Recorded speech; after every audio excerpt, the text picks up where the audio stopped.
تو سب سے پہلے ہمیں یہ چیز سمجھنی ہے کہ ٹیکنالوجی کی جو ایولیوشن ہوئی ہے پچھلے 10-12 سالوں کے اندر، وہ اتنی ایکسپوننشل ہے اور اتنی سپیڈ سے ہوئی ہے کہ اس کو سمجھنا اور اس کو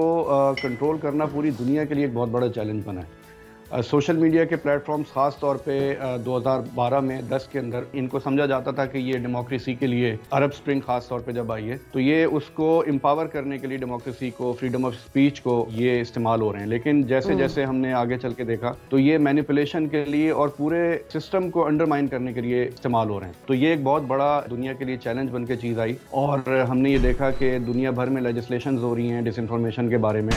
اے آئی خاص طور پہ آپ دیکھیں کہ ڈیپ فیکس اور جتنی مینیپولیٹو ٹیکنالوجی اس وقت آ رہی ہے، تو یہ پوری دنیا اس وقت، یورپین یونین نے ایک باقاعدہ اپنا قانون پاس کیا ہے کہ اے آئی کو ہم نے ریگولیٹ کرنا کیسے۔ تو اس سے یہ ہمیں سمجھ آتی ہے کہ یہ ایک بہت بڑا چیلنج ہے، اور خاص طور پہ پاکستان جیسے ملک جس کے اندر بھی بہت زیادہ انسٹیبلٹی ہے، آپ کے ریجنل انسیکیورٹیز بہت ساری موجود ہیں اور بہت سارے مینیپولیٹو ایکٹرز آپ کے خطے کے اندر ایسے موجود ہیں، تو وہ سارا اس وقت جو ان کا فوکس ہے وہ اسی چیز پر ہے کہ کسی طرح ہماری جو فالٹ لائنز ہیں ان کو ایکسپلائٹ کیا جائے، اور اس کے لیے یہی ساری ٹیکنالوجیز جو ہیں اس وقت استعمال ہو رہی